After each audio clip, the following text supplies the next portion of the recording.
ഇന്നത്തെ മന്ത്രിസഭാ യോഗം സുപ്രധാനമായ ഒരു തീരുമാനമെടുത്തു. ഭരണ പരിഷ്കാരങ്ങളുടെ ഭാഗമായി പദ്ധതികൾ വൈകുന്നത് നിരവധി വർഷങ്ങളായി സംസ്ഥാന ഖജനാവിൽ നിന്ന് കോടിക്കണക്കിന് രൂപ നഷ്ടപ്പെടുന്ന ലീക്കേജ് ഉണ്ടാകുന്ന സ്ഥിതിയിലേക്ക് മാറുകയാണ്. അതുകൊണ്ട് പൊതുഭരണ വകുപ്പിന്റെ നേതൃത്വത്തിൽ 5 പരിഷ്കാരങ്ങൾ ഭരണനിർവഹണവുമായി ബന്ധപ്പെട്ട ഒരു ഡിജിറ്റൽ ഇൻഫ്രാസ്ട്രക്ചർ രൂപീകരിക്കുന്നതിന് 5 കാര്യങ്ങൾ തീരുമാനമെടുത്തിട്ടുണ്ട്.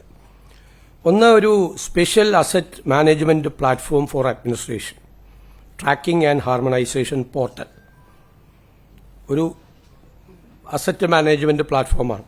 സർക്കാരിന്റെ ഉടമസ്ഥതയിലുള്ള മുഴുവൻ അസറ്റ്സിനെ കുറിച്ചുള്ള മുഴുവൻ ഡീറ്റെയിൽസ് അത് സർക്കാരിന്റെ പോർട്ടലിലുണ്ടാവും. മുഴുവൻ കാര്യങ്ങൾ, ഭൂമി, കെട്ടിടങ്ങൾ, പൈതൃക നിർമ്മിതികൾ, റോഡുകൾ, അണക്കെട്ടുകൾ, പാലങ്ങൾ, വാഹനങ്ങൾ, യന്ത്രസാമഗ്രികൾ ഉൾപ്പെടെയുള്ള മുഴുവൻ അസറ്റുകളുടെയും ഒരു രജിസ്റ്റർ ഉണ്ടാവും. 2, പ്ലാൻ സ്പേസ് 2, അതൊരു പ്രോജക്റ്റ് രജിസ്റ്ററാണ്. എല്ലാ വകുപ്പുകളും അനുമതി നൽകുന്ന എല്ലാ ക്യാപിറ്റൽ പ്രോജക്ട്സ്, മൂലധന, ആദ്യത്തെ കാര്യം plan space 2.0, plan space project രജിസ്റ്ററാണ്. പ്ലാൻ, അതായത് എല്ലാ വകുപ്പുകളും അനുമതി നൽകുന്ന എല്ലാ മൂലധന പദ്ധതികൾ, അതായത് ക്യാപിറ്റൽ പ്രോജക്ട്സ്, അതെല്ലാം ജിയോ ടാഗ് ചെയ്യും.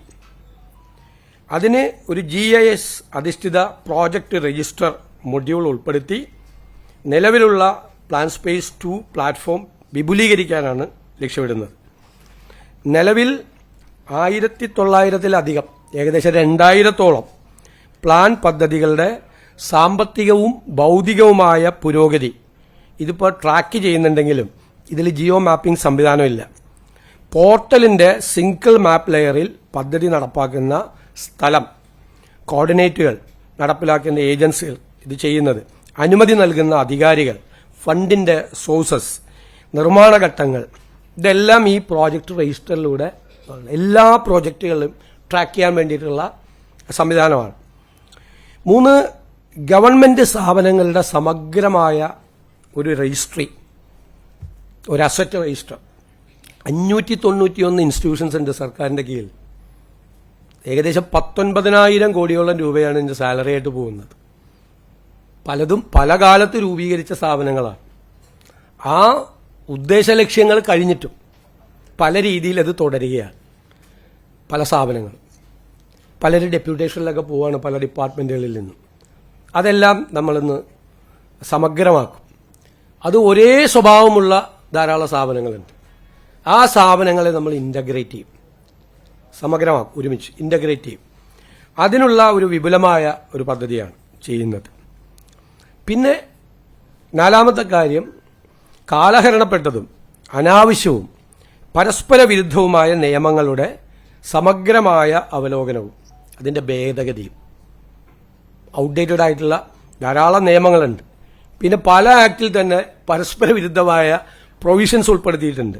ഇതെല്ലാം ഓരോ പ്രോജക്റ്റുകളും മറ്റതും ഇംപ്ലിമെന്റേഷൻ സ്റ്റേജിലാണ് അതിനകത്ത് ഏറ്റവും കൂടുതൽ പ്രയാസം അനുഭവിക്കുന്നത്. അപ്പോൾ അതിനുള്ള ഭേദഗതി, നിയമപരമായ ഭേദഗതി ചെയ്യുന്നതിന് വേണ്ടിയിട്ടുള്ള ഒരു വലിയ പ്രിപ്പറേഷൻ ഉണ്ടാകും. 5-മത്തെ, മികച്ച ജീവിത സൗകര്യത്തിനും ബിസിനസ് സുഗമമാക്കുന്നതിനുമുള്ള പ്രോസസ് പരിഷ്കാരങ്ങൾ. അതായത് ബിസിനസ്സുകൾ ആയിട്ട് വരുന്നവരൊക്കെ കേരള സർക്കാരുമായി നടത്തുന്ന ഇടപെടലുകളിൽ ലളിതമാക്കുന്നതിനായിട്ട് നിയമങ്ങൾ, ചട്ടങ്ങൾ എന്നിവ ആധുനികവൽക്കരിക്കുന്നതിന് വേണ്ടിയിട്ടുള്ള സംസ്ഥാനതല പ്രോസസ് റീ എഞ്ചിനീയറിംഗ് പരിപാടിയാണ്.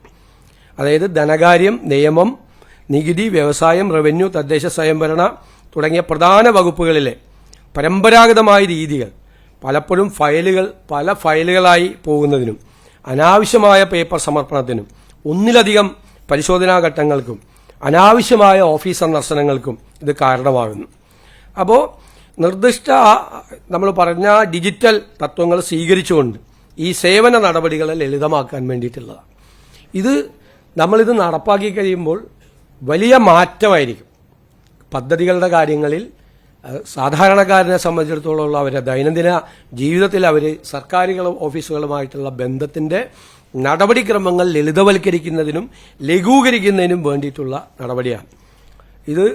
അതുപോലെ പൊതുഭരണ വകുപ്പിന്റെ ഈ മുൻഗണനാ പദ്ധതി നിർവഹണത്തിനും വകുപ്പുകൾ പ്രയോറിറ്റി പ്രോജക്റ്റുകളുടെ എക്സിക്യൂഷന് വേണ്ടിയിട്ട് വകുപ്പുകൾ തമ്മിലുള്ള ഏകോപനത്തിനായി സെക്രട്ടറിമാരുടെ ഒരു എംപവേർഡ് കമ്മിറ്റി രൂപീകരിക്കും. സെക്രട്ടറിമാരുടെ എംപവേർഡ് കമ്മിറ്റി രൂപീകരിക്കും. പിന്നെ തിരുവനന്തപുരം ജില്ലയിൽ നമ്മൾ നേരത്തെ 90 ഏക്കർ ഭൂമി ബ്രഹ്മോസ് എയറോസ്പേസ് നൽകിയിട്ടുണ്ട്. അത് 150 ഏക്കറാണ് അവർക്ക് കൊടുക്കേണ്ടത്. യഥാർത്ഥത്തിൽ 90 കൊടുത്തിട്ടുള്ളൂ.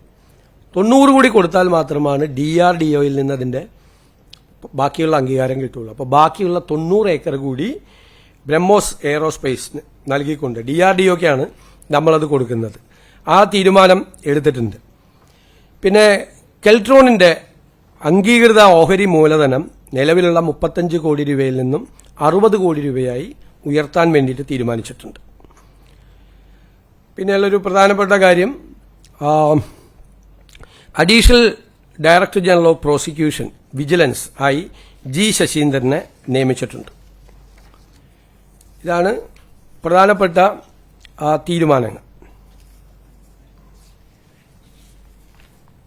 അതുപോലെ ലേബർ കോഡ് നടപ്പാക്കുന്നതുമായി ബന്ധപ്പെട്ട് മുഖ്യമന്ത്രി എല്ലാ ട്രേഡ് യൂണിയനുകളുമായി സംസാരിച്ചൊരു തീരുമാനമെടുക്കും. ഡോക്ടർ KK രാമചന്ദ്രനെ Kerala state council for science technology and എൻവയോൺമെന്റിന്റെ എക്സിക്യൂട്ടീവ് വൈസ് പ്രസിഡന്റായിട്ട് നിയമിച്ചു. ഇത്ര തീരുമാനങ്ങളാണ് എടുത്തിരിക്കുന്നത്.